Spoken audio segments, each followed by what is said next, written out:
Welcome to Amusing Jews, where we celebrate Jewish contributors and contributions to American popular culture. I'm Jonathan Friedmann. And I'm Joey Angelfield. Producer-engineer Mike Tomren is working somewhere behind the scenes. Amusing Jews is a project of Adat Chaverim Congregation for Humanistic Judaism, the Jewish Museum of the American West, and Atheists United Studios. Hey Joe, when funk legend George Clinton was in 6th grade, he overheard his friend practicing for his bar mitzvah. One of those Hebrew chants later became Parliament's hit song, Flashlight.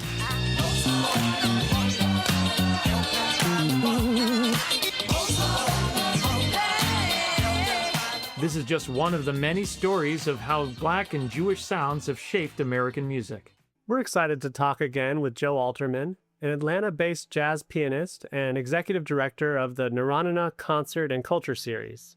Joe, welcome back to Amusing Jews. Man, thank you for having me. So good to be here. When did you first become aware of convergences between Black and Jewish music? Well, I think I've always been aware. I've always kind of felt it more than I was even aware of it. I mean, I think growing up, listening to the jazz records that I just was in love with, I kind of always felt like me and the people on the record, had something in common. Like they were almost like they were talking to me. And in a lot of senses, I feel like I grew up going to Jewish day school, and I think I felt like for a while, I felt like what I had been taught in Jewish day school that I would find in Judaism, I found it surprising that I actually found it in jazz instead of Judaism at that young age. But it's all changed now. But yeah, I've always had something. I've always felt that. It wasn't really until I grew up hearing about the Black Jewish Alliance. I'm from Atlanta, so we have the temple here, and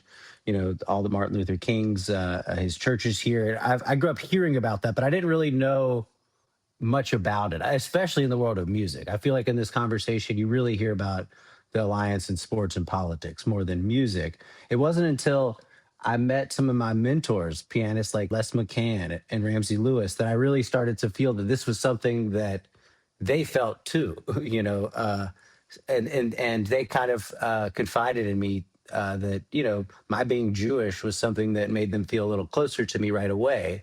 And we talk about it, and they understood that had they been born 20 or 30 years later, that might not be the case. So it was really through them that I started to see this as a real lived thing, not just because I guess the way I was always taught about the alliance was more like the March on Selma, and that was that one experience. I've just learned that it's so much deeper than that. It's in fact, I think it's the things that we love, so much of what's American about being American is Jewish, is Black and Jewish. And nothing, yeah. As you're alluding to, the Black Jewish Alliance did fizzle at a certain point on the political realm with, the 1970s and the Black Power movement and things like this that kind of severed ties with Jewish activism to a great extent. Did that also happen in the music world where Jews and Blacks kind of went their separate ways? Kind of, yeah. I mean, there was a moment. I think, you could still say there's a Jewish Black. There are Jews and Blacks working together in the music industry, but I feel like up until a certain point that I'll get to in one sec, it was kind of like a Jewish industry, and we'll get into, I'm sure, why Jews kind of created the music industry in a sense. But really, what happened is around a lot of basically there wasn't really a music industry before Jews came.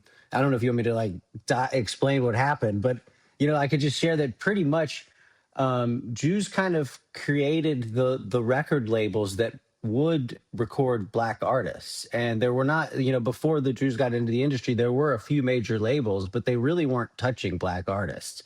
And if they were, they kind of called it race music. So for most immigrant groups, when they moved to the United States in the early 1900s, they aspired to fit in with the WASPs, but the Jews didn't really feel that. And they fit in more with the Black community.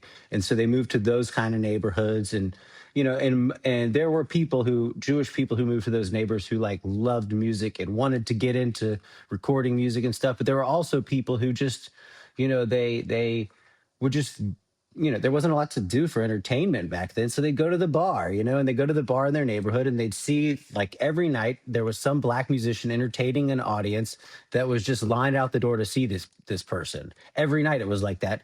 And then they'd come to the conclusion that no one's recording these artists, but there's a demand to see them. So like a label like Chess Records, they would just like take a chance on all these artists that they were seeing in this club called the Macumba Lounge. And I mean, this was like, now it's amazing. It's like Howlin' Wolf, Muddy Waters, Etta James, people like that. But back then they didn't know what was going to hit and what was going to be a dud, really. So basically back then, the Chess brothers, when we look back on it now, the Chess family, this is why they get a lot of stuff, I guess, is because their family is very wealthy. Whereas like most of the musicians, it took a lot of lawsuits and stuff for them to become wealthy. But what happened is when they decided to record all of these artists and start their own label, they couldn't, there wasn't really like a blueprint for how to do contracts, first of all, but they couldn't afford to do what you do today, which is basically you pay some sort of advance and then pay a royalty. So they basically just paid everything as an advance. And that's how, and by the way, like, so say they put out 12 albums, most of them will not really make any noise. If anything made noise, the best case scenario for them was it would sell 30,000 copies, around that much, which would have been a failure for Frank Sinatra. Sinatra needed to sell like, between 2 and 10 million copies of a record back then. So they sell 30,000 copies that could barely afford to pay for the records that sold nothing. So that's like how they managed to stay a company and to even survive past a few years. And then, you can't predict the future necessarily. So it's hard to imagine that 20 years later, all these British bands like the Stones and the Beatles would come around saying the greatest music that's ever existed is on Chess Records. Then people go and buy this music like what? And so then at that point, that's when it starts to get a little tricky because they paid them advances, not royalties. That's when I think everyone should have potentially renegotiated the contracts and stuff, but it didn't really happen like that for the most part. And so the moment of the breakup in the music industry, the long-winded way of getting there, is that when Martin Luther King was assassinated, there was a push among Black people on the industry side of the music to encourage them to own more of their output. And so that's when there was like this real movement to get out of these Jewish-owned record labels, maybe start your own, or at least own your publishing, things like that. And yeah, I think from then on, it's less of this like Jewish Black story in American music, and it's more of like coincidental moments that include those people, if that makes sense, And in defense of Chess Records, as you're saying, with these nascent industries where you have a shoestring budget and you don't know what's going to be a success, sometimes the artists themselves were just really happy to sell something, and that we're not looking 20, 30 years in their own future to see, did I make a mistake?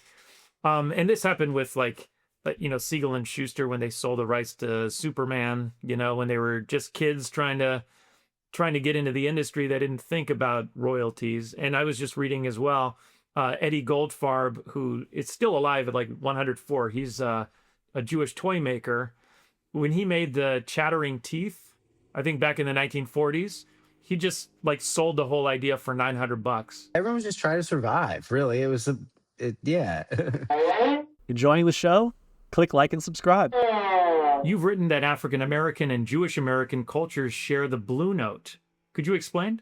Definitely. I feel like before American music, and when I define American music, what I'm really talking about is Black music that has, that has some Jewish contribution within it. But before that, if you were going to be like an opera singer, for example, there was a sound that you're studying all these years to attain this one sound.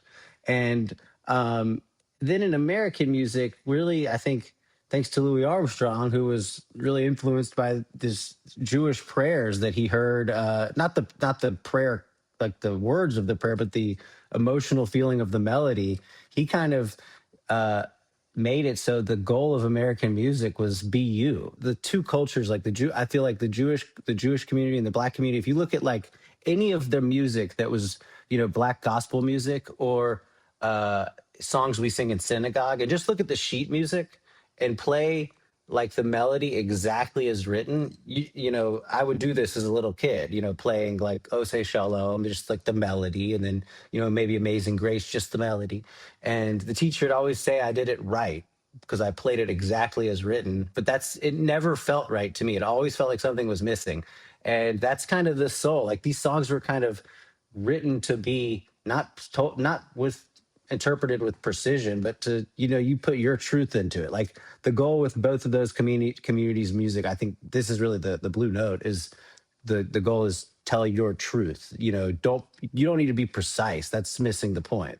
The point is like be you. And I think that's really kind of become like the American message of music, I think, to the whole world, thanks to Louis Armstrong and that kind of stuff. And if you don't mind, I'll share one little thing that just came to mind. I got to interview Mike Stoller of Lieber and Stoller, who wrote like Jailhouse Rock and Hound Dog and all that stuff.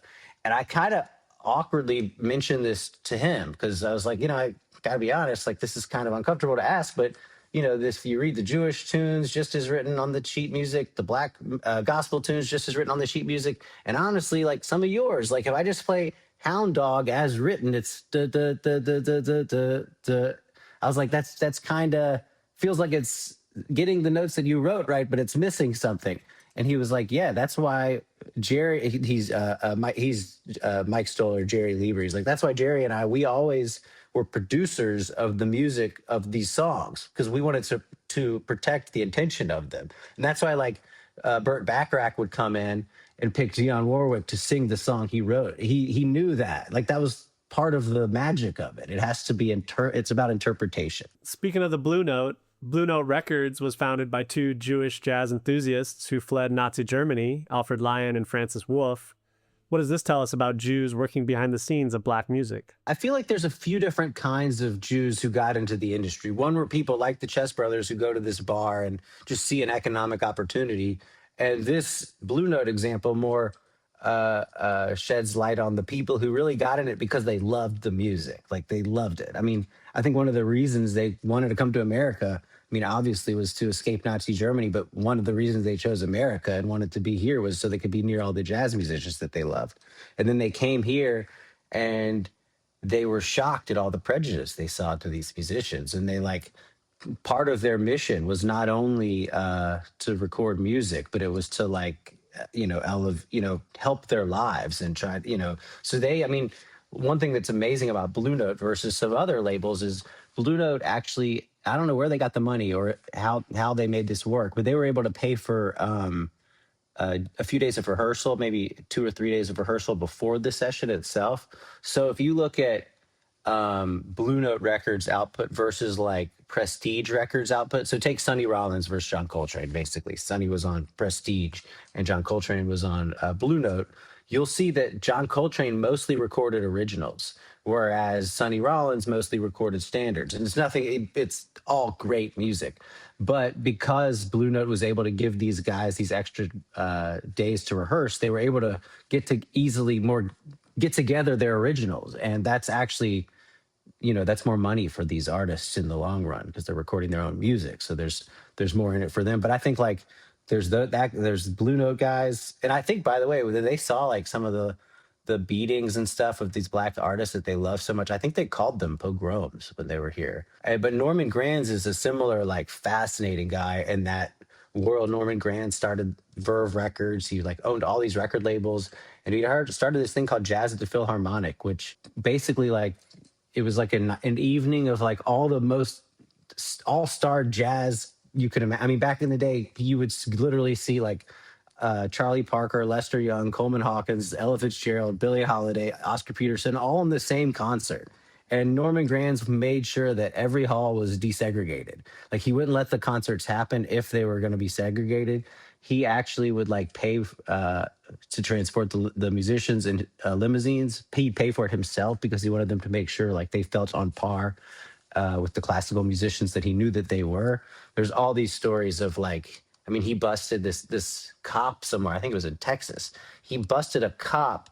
Ella Fitzgerald was on stage. He saw this cop putting cocaine on Ella Fitzgerald's toilet, and he like sued he he protected his artists a lot. I mean, another story, like he's about to get in a cab with Ella, and the cab driver says he pulls out a gun and says like, I'm going to shoot you if you get in my cab. And Norman calms the situation. I mean, there's a lot of, and even like Jerry Wexler's another interesting figure too, from Atlantic Records.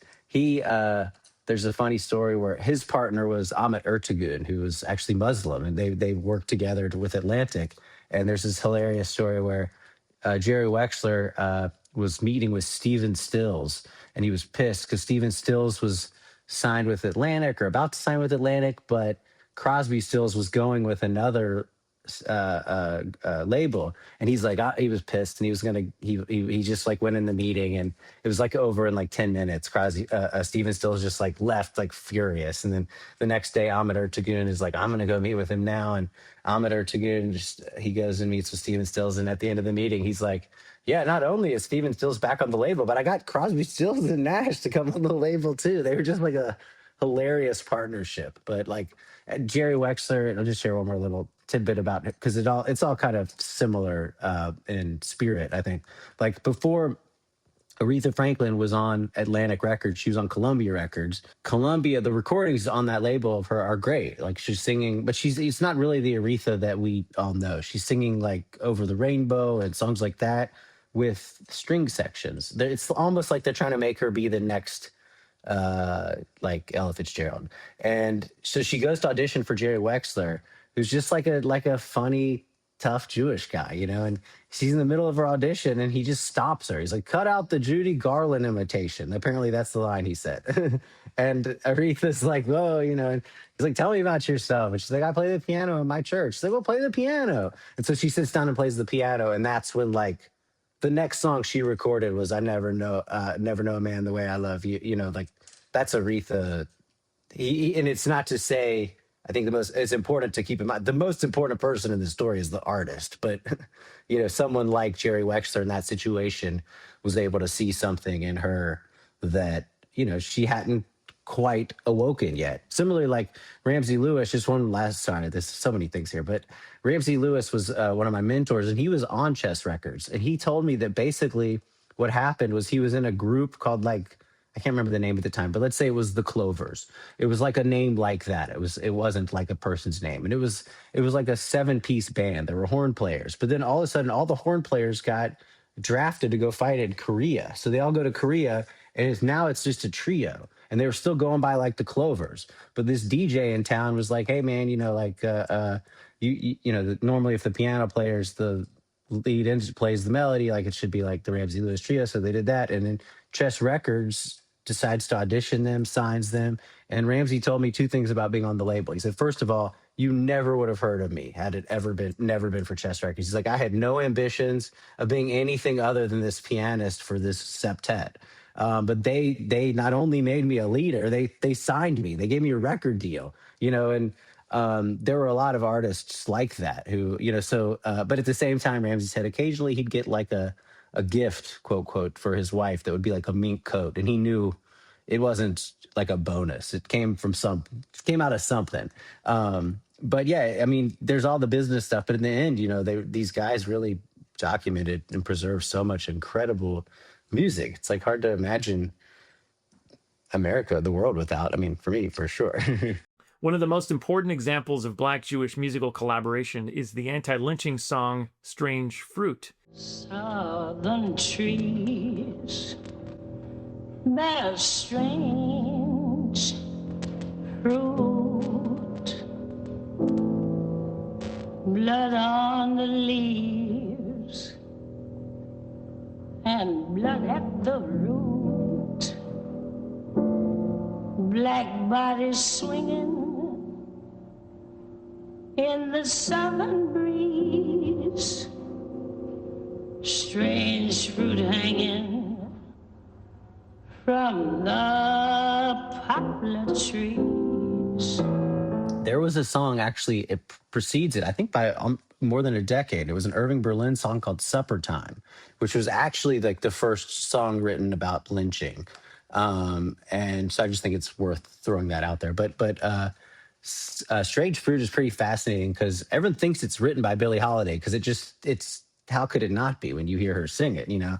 But it was actually written by a Jewish school teacher named Abel Meerpol. And Abel Meerpol, in addition to being a Jewish school teacher in the Bronx, he was a pretty active socialist. He adopted the children of the Rosenbergs after they were executed. This wasn't just like he was writing a song. I mean, he did see a photograph that kind of that really angered him and inspired him to write the poem that became the song. But there was actually apparently like a movement in New York of poets writing Yiddish poetry about lynching, black lynchings in the South at the same time. So it wasn't like in a vacuum necessarily. But anyway, he really wanted to get the song to Billie Holiday, and somehow he got it to her, and she just was, you know, really, really wanted to sing it. But she was signed to Columbia Records too, the same label we were just talking about with Aretha. And that was run by this guy, John Hammond, who's like a legendary figure. But at the time, he didn't want to touch a song about lynching. He just thought it was going to be bad for business, and you know, I don't. He would not touch it. So she was really sad and frustrated. And the story is that she went to her friend Milt Gabler, who was a Jewish record owner. He owned a label called Commodore Records. It was just like, I got this song. I have to record this. And he said to sing it to her, and she just sang it a cappella for him in the store. And when she finished, he was like in tears and said, like, I don't care if we make $1, we have to put this song out. And so they worked out a deal with her label. They put it out. The song ended up being called like the #1 song of the century by Time Magazine. She got in a lot of trouble for that song. Like everywhere she went, like people, a lot of times the club owners didn't want her to sing the song either because they were racist themselves, or they were afraid what would happen to them. You know, people would have backlash to it or whatever. And so most of the time she was really discouraged from singing the song. But she really loved the song and wanted to sing it. So there was a club in New York. It's called Cafe Society. It was actually the first integrated nightclub in the city. It was somewhere in the Village. The owner of that club was this Jewish guy named Barney Josephson, who not only didn't tell her to not perform it, he insisted that she performed it. And he insisted that none of the waitresses could serve a drink or food or anything when she sang it. And he also insisted that she do it as the last song every night, and there would never be an encore. He liked the fact that it was an integrated nightclub, but he wasn't really in the quote entertainment business. He liked the fact that they're going to have to sit there, this integrated group, and then they have to leave kind of uncomfortable thinking about that. And so I just think it's amazing that these 3 white Jewish men had integral roles in this song that, you know, I still can't believe Billie Holiday didn't write it herself, you know.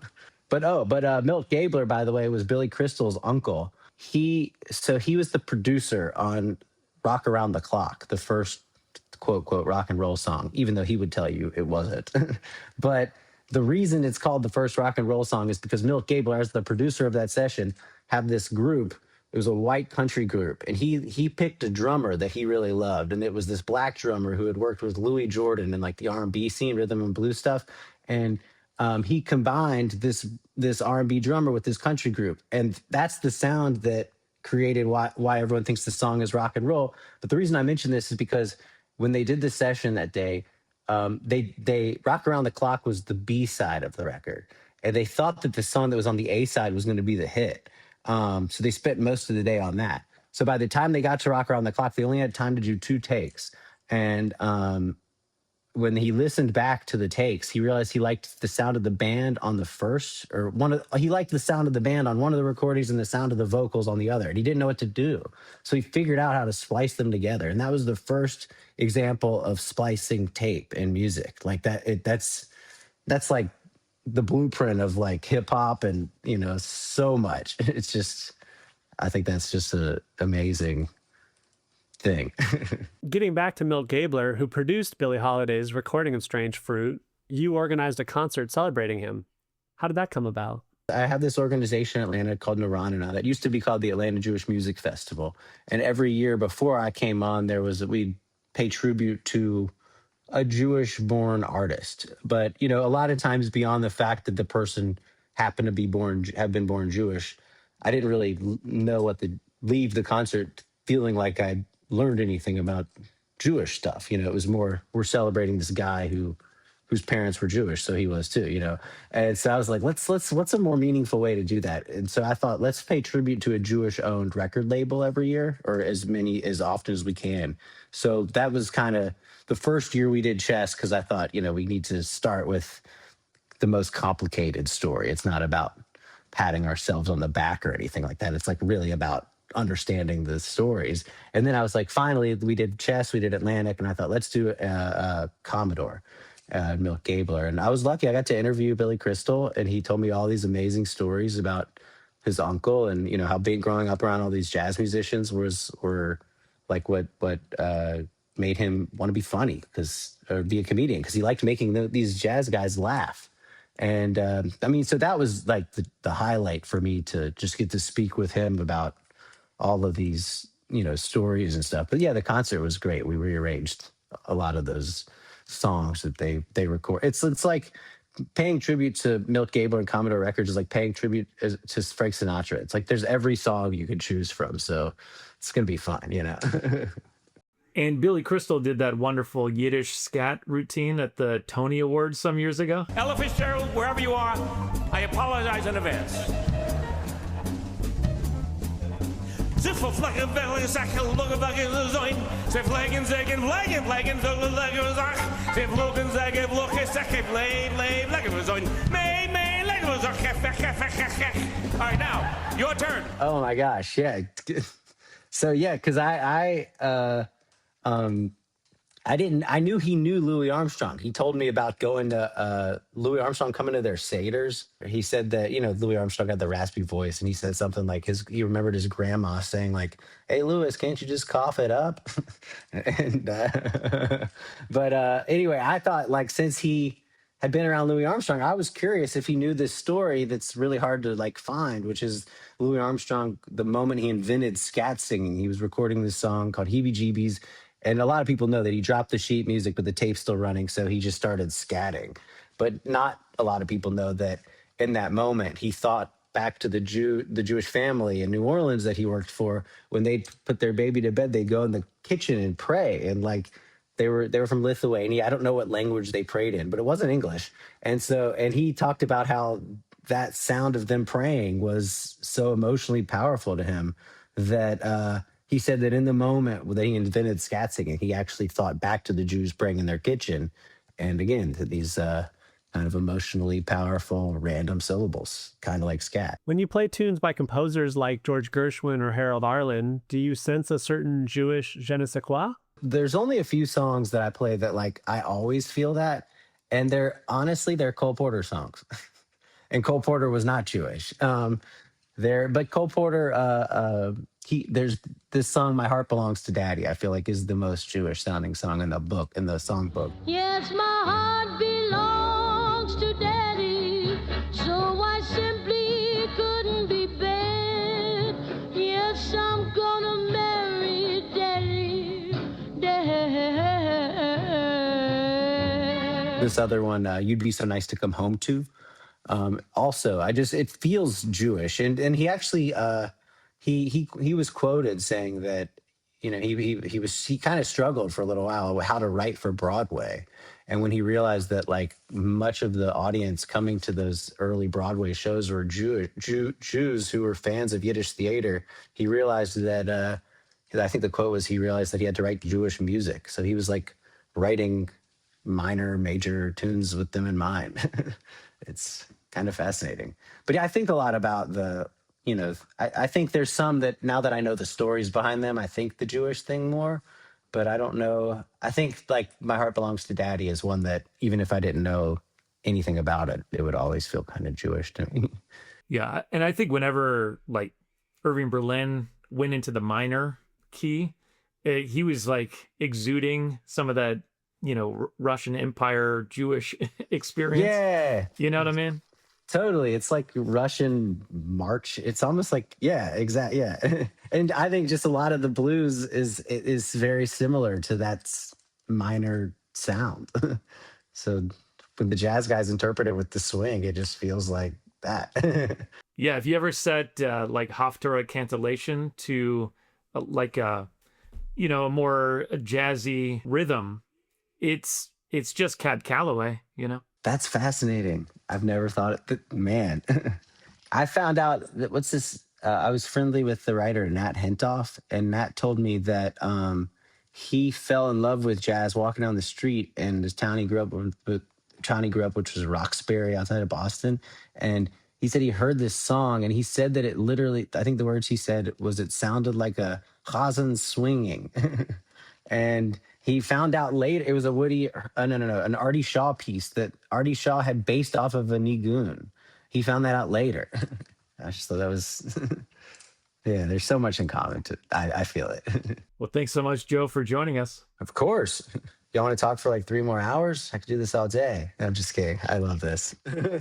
And to our audience, now back to your regularly scheduled lives. Amusing Jews is here to amuse you. If you like being amused, go ahead and click like and subscribe.